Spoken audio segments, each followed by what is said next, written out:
अब आप आ जाओ, अब हम बात करेंगे what is integrated rate law. And integrated rate law किसके लिए बात करेंगे? जीरो ऑर्डर रिएक्शन के लिए। अब आपके जितने भी टॉपिक आएंगे ना वो मोस्ट इंपोर्टेंट है। सो अब जो मैं कराने चाह रहा हूं दैट इज महा इंपोर्टेंट। अब आप लोग ध्यान से समझना, दैट इज महा इंपोर्टेंट।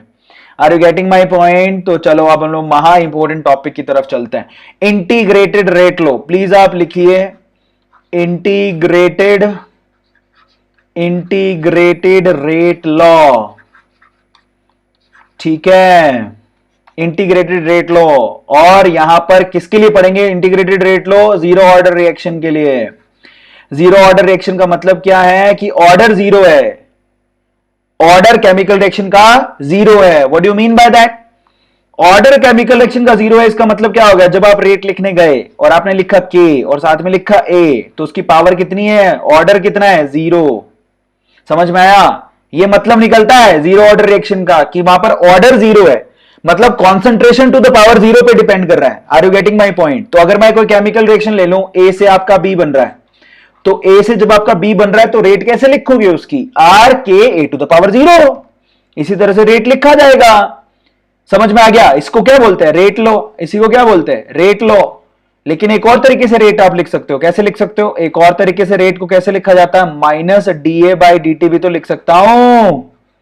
यस और no? Minus D A by D T भी तो लिख सकता हूं।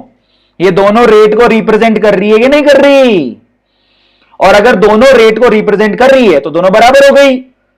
बराबर मतलब मैं ऐसा लिख सकता हूं K A to the power zero which is equals to minus D A by D T. Yes और नो? ऐसे लिख सकता हूं, है ना? किसी की भी पावर जीरो होती है उसका वैल्यू क्या होता है? वन। तो मैं क्या लिख सकता हूं? Minus D A which is equals to क्या लिख सकता हूं? के डी टी। आया समझ में? अब इसको आप इंटीग्रेट करो, दोनों तरफ इंटीग्रेशन करो। Initial concentration A not, final concentration A T, initial time zero, final time T. जो आप इंटीग्रेशन को सोल्व करोगे तो क्या आएगा? ये आएगा कि नहीं आएगा? A T minus A naught which is equal to K T. Integration तो आता होगा सोल्व करना, सही है? तो फाइनली आप क्या लिखोगे? A T is equal to क्या हो गया? A naught plus K T. मैं कहीं गड़बड़ कर गया क्या? कहीं गड़बड़ हुआ है? A T is equal to A T minus A. अच्छा गलती हो गई। ये माइनस का साइन को उधर लेके जाओगे तो माइनस का के टी होगा ना, माइनस का के T. I am so sorry, भूल गया। तो यहां पर क्या होगा? ए नॉट माइनस के टी आएगा। ऊपर देखो, अगर जिसको नहीं सोल्व करना है मैं दोबारा सोल्व करके बताता हूं। टेढ़ा लिख दिया मैंने, उसको सीधा लिख देता हूं। मैं आपको थोड़ा सा और अच्छे तरीके से समझा देता हूं, जरा आप ध्यान से समझना। अगर ये केमिकल रिएक्शन है, ठीक है, तो इस केमिकल रिएक्शन के लिए सबसे पहले तो रेट लो लिखो। तो रेट लो क्या लिखा जाएगा? ध्यान से समझना, इसके लिए समझा रहा हूं तो आगे नहीं समझाऊंगा, सेम ही है सब कुछ। तो क्या लिखूंगा? रेट लिखूंगा K A to the power zero. Yes और नो? फिर रेट एक और तरीके से लिखा जाता है। रेट कैसे लिखा जाता है? Minus D A by D T. Yes और नो? अब मैं यहां समझा रहा हूं, ध्यान से समझना। ये दोनों बराबर बात है। अगर ये दोनों बराबर बात है तो क्या लिखूंगा? K A to the power zero which is equals to minus of D A by D T. Yes? अब किसी की भी पावर जीरो होती है, वन होता है, तो इसका मतलब क्या मैं इसको यूं लिख सकता हूं? D A which is equals to K D T. Yes और नो? माइनस के साइन को उधर लेके जाता हूं तो क्या लिखूंगा? D A which is equals to minus of K D T. Yes और नो? दोनों तरफ इंटीग्रेशन कर दो। इनिशियल कॉन्सेंट्रेशन जीरो मान लो, फाइनल कॉन्सेंट्रेशन 80 मान लो, इनिशियल टाइम जीरो मान लो, फाइनल टाइम टी मान लो। तो आप डीए का देखो, इंटीग्रेशन से डिफरेंशिएशन कैंसिल हो गया, तो ए के ऊपर पावर आपको क्या लगानी है? लिमिट क्या लगानी है? ए नोट एन 80। सही है? माइनस ऑफ के। अब यहां पर देखो, इंटीग्रेशन से डिफरेंशिएशन कैंसिल हो गया, तो यहां पर टी के ऊपर पावर क्या लगानी है? जीरो से लेके टी। अब आप देखो तो यहां फॉर्मूला क्या बन गया? A T minus A naught which is equals to minus of K T बन गया। यही मैंने आपको बताया था। तो फाइनली फॉर्मूला क्या होगा जीरो ऑर्डर रिएक्शन के लिए? A T is equals to A naught minus K T. यही फॉर्मूला बताया था मैंने आपको। आया समझ में? ये जीरो ऑर्डर रिएक्शन के लिए। ये सेम चीज आपको आगे भी ड्राइव कराई हुई है सेम तरीके से। तो आप याद रखना AT equals to A naught minus KT, ये जीरो ऑर्डर रिएक्शन के लिए आपके पास इंटीग्रेटेड रेट लो है बेटा। और यहां से अगर आपको K की वैल्यू निकालनी है तो निकाल लो। K की वैल्यू कैसे निकलेगी? A naught minus AT divide by T। A not क्या है? Initial concentration. AT क्या है? After time T concentration. कई लोग घबरा जाते हैं, क्या है ये A नॉट AT? तो ये ऐसा है कि मान लो किसी एक केमिकल रिएक्शन है, A से B बन रहा है, ऐसा मान लेते हैं अपन, है ना। तो A की इनिशियल कॉन्सेंट्रेशन को 10 मान लेते हैं। Are you getting my point? A की इनिशियल कॉन्सेंट्रेशन को 10 मान लेते हैं और इसकी फाइनल कॉन्सेंट्रेशन को, मतलब T इक्वल्स टू 0 पे आपने कितना लिया? T इक्वल्स टू 0 पे 10 है और T equals to after 10 minute कितना हो गया? 10 से मान लो 5। तो ये A नोट है और ये क्या है फिर? AT है। बात खत्म। तो घबराने की बात नहीं है। A नोट का मतलब होता है इनिशियल कॉन्सेंट्रेशन, AT का मतलब होता है फाइनल कॉन्सेंट्रेशन को T से डिवाइड करना है। जीरो ऑर्डर रिएक्शन हो गई।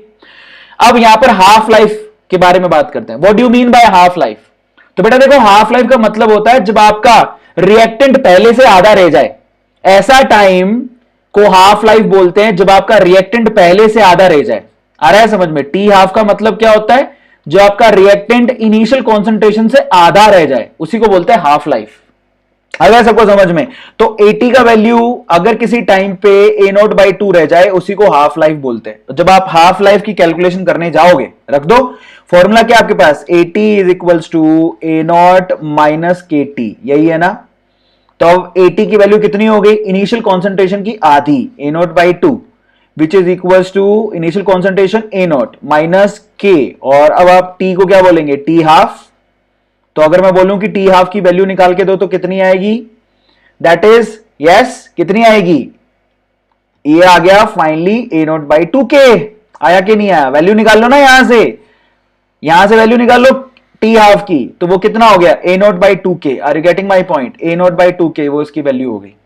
तो आपको ध्यान रखना है, हाफ ऑर्डर केमिकल रिएक्शन के लिए T हाफ का वैल्यू कितना होता है? Sorry, zero order chemical reaction के लिए T हाफ का वैल्यू कितना होता है? A naught by 2K। क्या होता है?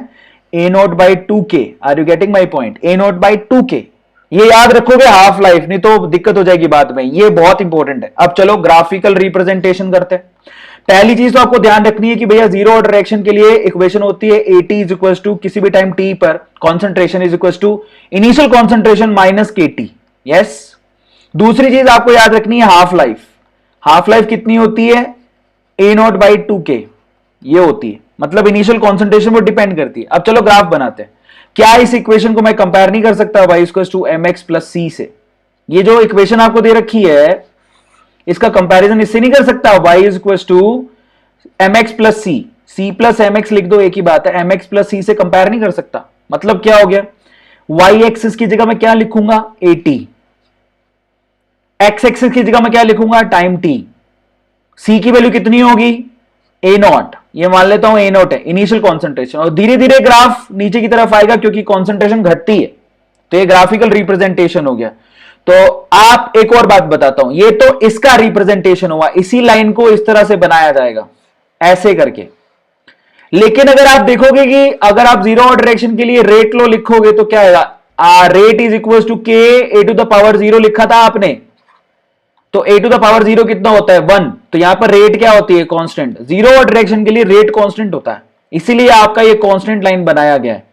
टाइम कितना भी चेंज हो जाए, आपका रेट हमेशा कांस्टेंट ही रहेगा। जीरो ऑर्डर रिएक्शन के लिए रेट वर्सेस टाइम ग्राफ ऐसा होता है। आया समझ में? इसको जीरो ऑर्डर रिएक्शन कहते हैं। और अगर आप जो इसका ग्राफ बनाओगे AT equal to A naught minus KT का, तो वो मैं आपको दिखा चुका हूं। वो ग्राफ ऐसा होगा, वो पहले से ही बना चुका हूं, जिसका स्लोप क्या होगा? जिसको बोलते हैं माइनस ऑफ K। ये इसका स्लोप है, नेगेटिव होगा इसका स्लोप। आया समझ में? और इसके जीरो ऑर्डर रिएक्शन के एग्जांपल आप लोग याद रखो, मैं आपको बताता हूं, जरा ध्यान से सुनना। कोई भी केमिकल रिएक्शन जो कि सनलाइट की प्रेजेंस में होती है, वो जीरो ऑर्डर रिएक्शन होती है। जैसे और एग्जांपल देता हूं, जैसे कि HI का डिकम्पोजिशन हाइड्रोजन और आयोडीन में गोल्ड की प्रेजेंस में जीरो ऑर्डर रिएक्शन होता है। बेटा याद कर लो क्योंकि सवाल इसी से आता है। अमोनिया का डिकम्पोजिशन प्लेटिनम की प्रेजेंस में जीरो ऑर्डर रिएक्शन होता है। N2O का डिकम्पोजिशन नाइट्रोजन और ऑक्सीजन में जीरो ऑर्डर रिएक्शन होता है। HNU लिखा हुआ है, जीरो ऑर्डर रिएक्शन है। अब हम चलते हैं। Yes, got it. सबको समझ में आया क्या? अभी तक क्लियर है क्या? हाँ, ये किस किस को पसंद आई? मैं थोड़ा सा खा लेता हूं, मैं काफी टाइम से बोल रहा हूं, तो आप मेरे गले की दया खा के, है ना, चले अब आगे।